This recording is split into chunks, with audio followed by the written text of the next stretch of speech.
तो चलिए अब हम लोग कथा शुरू करते हैं। सब लोगों के, सारी महिलाओं के देखिए कोंछे पड़ चुके हैं, सब लोगों के कोंछे पड़ चुके हैं। और अब हम लोग जो है वो कथा कहने जा रहे हैं देवी महारानी की। तो सब लोग कथा सुनिए।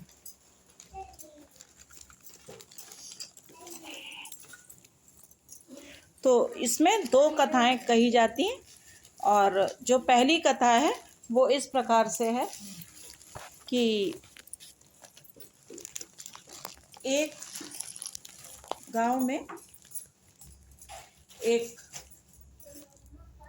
विधवा बुढ़िया रहती थी और उसका एक जो है बेटा था। तो वो बेटा कुछ काम धंधा नहीं करता था और ऐसे ही सारे गांव में फिरा करता था।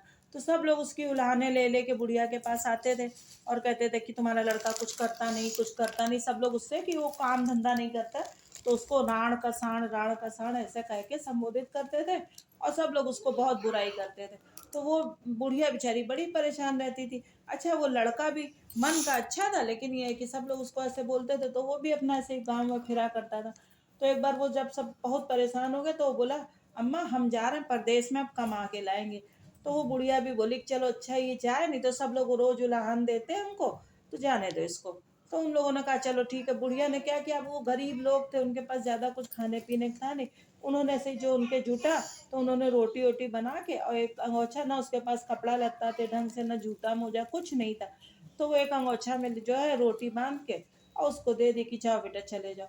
अब वो चल दिए। चलते चलते चलते आगे वो एक जंगल में पहुंचे। वहां आशा रानी महारानी इनकी परीक्षा लेने के लिए खूब बुढ़ियों का दोनों बहनें बेस बनाए बैठी थी। और दोनों बहनें मार एकदम गंदी, उनके जो है खूब घाव घाव से खून और पीप और नाक और सब जो है चू रही थी, खूब गंदी, सिर में बालों की लटा बनी हुई और मार जुए हुए सब कीड़े लगे उनके, सब जो है खूब बहुत गंदी दशा में, फटे चिटे कपड़े पहने दोनों बहनें। उनकी जो झोपड़ी थी वो झोपड़ी भी खूब गंदी, सब उसमें कूड़ा करकट भरा, न पानी न खाना, कुछ ऐसे ही मार परेशान बैठी। तो जब ये लड़का उधर पहुंचा तो इसको बड़ी वो लगी अंदर से कि नहीं नहीं हमें करना चाहिए, इन लोगों के लिए दया आई। तो उसने अपना जो है पहले उनका सब झोपड़ी उपड़ी, पहले तो दोनों बहनों को नहलाया पानी ला के मटके से नदी के पास से, और उसके नहला धुला के जो भी थे उनके कपड़ा लत्ता जो देखे उसने उनको साफ किया, धो के जो दूसरे धरे थे उनको पहनाया। उसके बाद जो है उनको घाव जो थे उनके साफ किए, उसमें मक्खी एक्की जो लग रही थी सब करके, जो अपना कपड़ा पहने तो वही फाड़ फाड़ के चिटे बना बना के उनके जो है सब घाव पे बांध दी। सब कुछ खूब अच्छे से किया, उनकी झोपड़ी साफ की, उनका पानी ला के रखा, चूल्हे के लिए लकड़ी ला के रखी, सब कर लिया। उसके बाद जो है उसके बाद क्या किया कि उन्होंने आगे जो है वो जब चले तो उन्होंने सब उनका कर कुरा के अपने सब कर के फिर खाना जो ले गए थे बांधे थे वो खाना भी उन्होंने जो है अपना दोनों माता लोग जो थी दोनों बुढ़िया उनको वो अपना खाना भी खिला दिया। उसके बाद वो बोले अच्छा हम चल रहे। तो माता रानी जो दोनों बहनें थी वो अपने असली रूप में आ गए। तो उन्होंने कहा हम लोग तो ऐसे ऐसे आशा रानी महारानी दोनों बहनें, और हम जो है बहुत बेटा आशीर्वाद देते हैं तुमको, तुम बहुत अच्छे हो। और उन्होंने अपने पास से 7 कौड़ी निकाल के उन्हें दी। उन्होंने कहा ये 7 कौड़ी ले लो बेटा, जहां तुम जाओगे जिसके साथ ये कौड़ी खेलोगे तो तुम्हारी हमेशा विजय होगी। अब वो भैया चल दिए आगे। तब उस समय कौड़ी खेलने का बहुत चलन था, तो आगे चले तो उन्होंने सोचा कि कौड़ी ले तो ली, देखें क्या होता है। तो एक गड़रिया जो खूब सारी गैया भैंसे भेड़ बकरियां चरा रहा था जंगल में। तो उन्होंने सोचा कि लाओ चलो इसके साथ कौड़ी खेलें। तो गड़रिया बोले भैया भैया हमारे साथ जो है कौड़ी खेल लो। तो बोला हाँ, ऐसे फटे चिटा कपड़ा पहने, न कुछ सर पे जो है पगड़ी है, न पाँव में जूता है, इनके साथ हम खेल लें। बोले अरे खेल लो भैया खेल लो। तो उनका चलो खेल लो। अब उन्होंने खेला तो उनके जितने जानवर थे सब जानवर ये जीत गए। तो बोले अब हम तो आगे जा रहे हैं, ऐसा करो कि तुम जो है हमारी ये जो गैया बकरी ये सब है इनको चराए रहना, हम जब लौट के आएंगे तो ले लेंगे। अभी चलते चलते चलते चलते एक ऐसे राज्य में पहुंचे जहाँ का राजा बड़ा कौड़ी खेलने का शौकीन था। तो वो ये बोले कि हम भी कौड़ी खेलेंगे। वो दूर दूर से जो राजा था वो लोगों के साथ कौड़ी खेलता था शर्त लगा लगा के। तो अब सारे लोग कहने लगे ये देखो ये आया है ऐसा जो है भिखारी, और ये आके राजा के साथ कौड़ी खेलेगा, और जो है वो न तो इसके सर पे पगड़ी है और ना पैर में जूता, ये खेलेगा। तो वो पहुंचे तो राजन का चलो ठीक है आने दो। अब वो ये पहुंचे तो वहां पे सब खूब दरबारी मजाक बना कि देखो ऐसे भिखारी भी अब खेलने के लिए कर रहे हैं। खैर ये गए राजा के साथ, इन्होंने कौड़ी खेली तो उन्होंने अपना आधा राज्यपाट सब दांव पे लगा दिया। अब वो सब जीत गए, पूरा उनका सब कुछ जीत गए। अब उन्हें लगा राजा को कि क्या करें, तो उन्होंने अपनी बिटिया का, जो राजकुमारी थी, उनका ब्याह इनके साथ कर दिया। अब ये आराम से वहां पे सुख सुविधा से रहने लगे, आधा राजपाट ले लिया, राजा का सब कुछ है।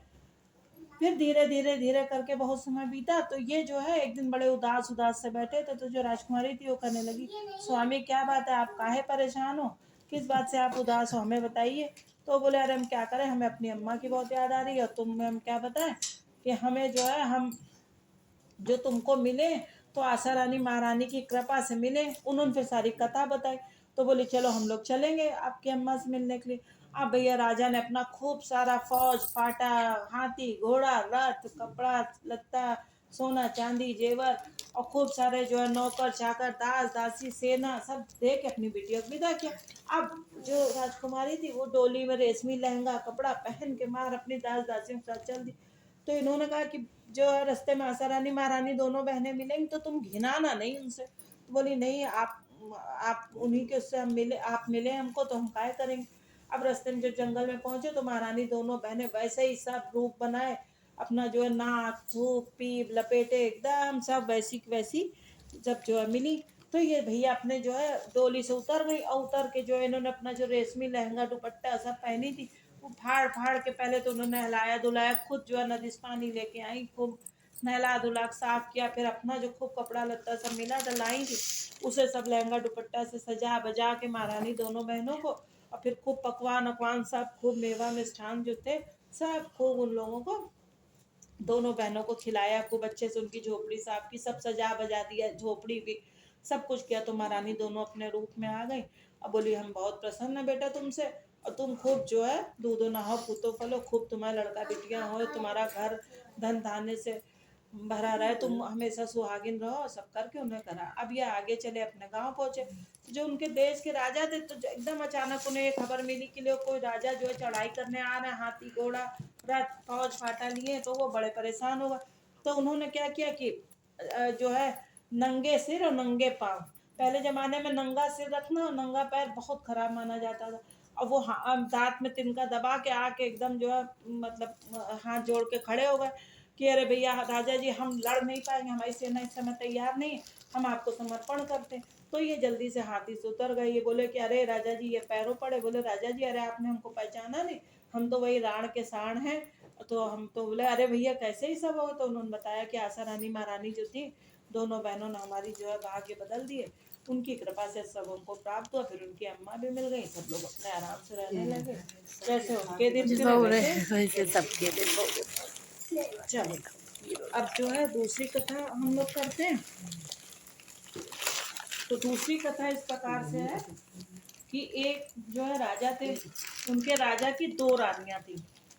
तो जो बड़ी रानी थी वो तो पहले से अपने मैके से ही आशा रानी महारानी दोनों बहनों व्रत करती थी, और जो छोटी दूसरी वाली रानी थी वो नहीं करती थी। अब जब उन्होंने इन्हें देखा तो उन्होंने पूछा कहा है किनका व्रत करती हो क्या है, तो उन्होंने बताया। तो बोली हम भी उन लोगों के बच्चा नहीं थे कोई, तो उन्होंने कहा चलो हम भी व्रत रखेंगे, और जो है हमारे बच्चा हो जाए। तो दोनों लोगों ने साथ साथ खूब अच्छे से व्रत रखा। अब जब व्रत रखा तो दोनों लोग उसी साल उनके जो है गर्भवती हो गई, पेट में बच्चा आ गए। अब ये लोग बड़े खुश हुए। फिर अगले साल जब जो है महारानी की धुई जाई उसके पहले उन लोगों के लड़का हो गया। तो अब इन्होंने बड़ी वाली ने तो खूब अपना मैके ससुरे में बुलावा भेज के न्योता करके, और जो है खूब सवा मन का कुड़वारा भरा, खूब गाना बजाना करके महारानी की धुई की पूजा करी। छोटी वाली जो थी उन्होंने कुछ नहीं किया, वो अपना उसके बाद उन्होंने व्रत व्रत भी करना, कभी करी कभी ना करी, भूल गई, व्रत व्रत करना ऐसे बंद कर दिया। धीरे धीरे करके लड़का दोनों बड़े हो गए। अब भाई उनके शादी ब्याह टाइम आया, और जब शादी ब्याह टाइम आया तो दोनों लोगों की साथ है में शादी तय की गई, और शादी करके दोनों जो है वो लोग अपना उनके लड़का घर बहुओं को लेके आए। बहुओं को लेके आए तो परछम के टाइम पे दोनों लोग जो थे वो खड़े हुए, और दोनों माएँ जो है अपना परछन करने के लिए अपने अपने लड़कन के खड़े हो गई आके। अब जो है बड़ी वाली तो थी, उन्होंने अपना अपने बच्चे के परछन के लिए अपने बेटा बहू के और अपने जो है महल में लिवा लें। और छोटी वाली जो थी उनका लड़का देखते देखते पाटे से गायब हो गया।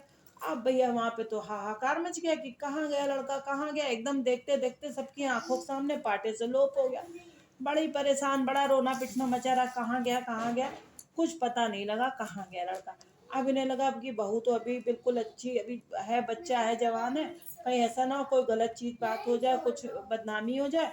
उन्होंने 7 मंजिल महल के ऊपर एक कमरे में बहू को रख दिया और खूब सुख सुविधा दी, दास दिए, सब दिए, दासियां दी, सब करी। लेकिन ये खूब खाना पीना, मेवा मिष्ठान, फल अल सब रख के, लेकिन वो लड़की सूखती जाए, बहू सूखती जाए। तब एक दिन ये बोली, बुला के बोली कि बिटिया हम तो तुम्हारा सब कर रहे हैं बहू, और तुम काहे सूखती जा रही हो, तुम तो एकदम सूखती जा रही हो, कांटा जैसी हुई जा रही।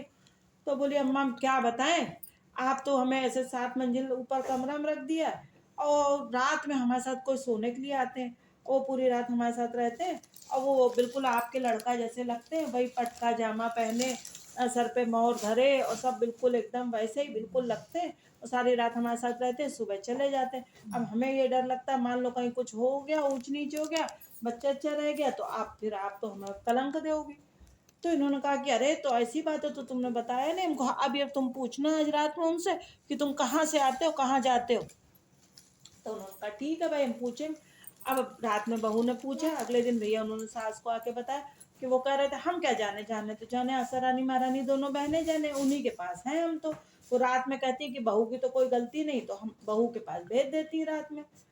तो उन्होंने कहा अरे अच्छा। तो फिर अब अपनी बड़ी जो सौत थी उनके पास गई, बताई सारी बात। तो वो बोली देखो तुमने जो है महारानी का व्रत छोड़ दिया था, कभी रखा कभी नहीं रखा, तुमने न कुड़वारा भरा न कुछ किया। तो महारानी का जो है खूब अच्छे से अब तुम साल भर की दुइजे रहो, और साल भर की दुइजे रह के जब बड़ी वाली महारानी की दुई जाए तो उसमें जो है सारे मायके ससुरे में बुलावा भेजो और सब जो है न्योता करके खूब जो है अच्छे से सब करना। तो बोली ठीक है। फिर साल भर की उन्हें दुइजे रही।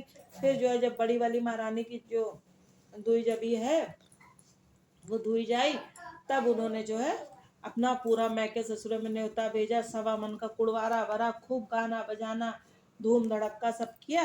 तो उसी समय जब जो है पूजा पाठ चल रहा था, तब उसी समय जैसे उनका लड़का पाटे से लोप हुआ था बहू के बगल से, वैसे ही बहू के बगल में आके खड़ा हो गया। और महारानी ने जैसे उनके दिन फेरे वैसे महारानी सबके दिन फेरे, सबकी आशा पूरी करे। जय आशा रानी महारानी दोनों बहनें, जय हो मैया। इसीलिए मनौती नहीं भूलनी चाहिए।